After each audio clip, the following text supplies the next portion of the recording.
Over to you. All right, yeah, we're going to be talking about, well, we're going to switch gears from the cold to talking about the heat. You know, except for the Northeast, the country's been dealing with relentless heat over the tail end of the spring and parts of summer. It's been brutal.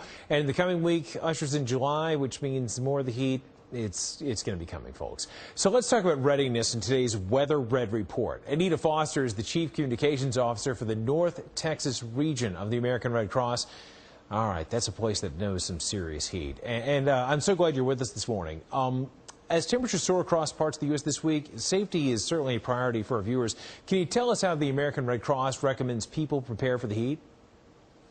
Yeah, there are actually three things that all of us can do, and that's listen, be aware, and discuss. You want to listen to the forecast. Now, the fact that it's hot outside is not traumatic for those of us that live in the South, especially where it's hot, but it's the potential for power outages. That's really where the dangers of the heat come into play. So you want to make sure that you're listening to your local forecast, staying in touch with the Weather Channel.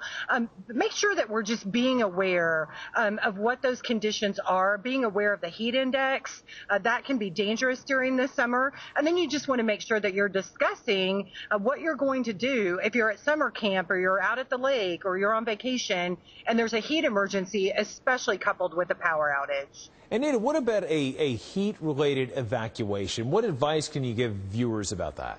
Well, that's a really good question, because what will happen so often is the temperatures will soar, and when they do, it often can lead to either brownouts, blackouts with the power grids. So if that should happen, you want to make sure that you have a place to go.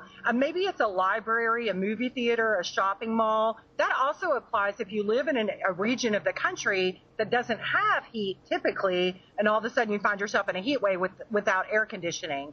That's when you want to make sure that you are activating that plan and you're getting to those safe locations that are nice and cool for you. Absolutely. I'm sure part of it, too, is just staying hydrated and common sense. Anita, thanks so much. Anita Foster with the American Red Cross North Texas region.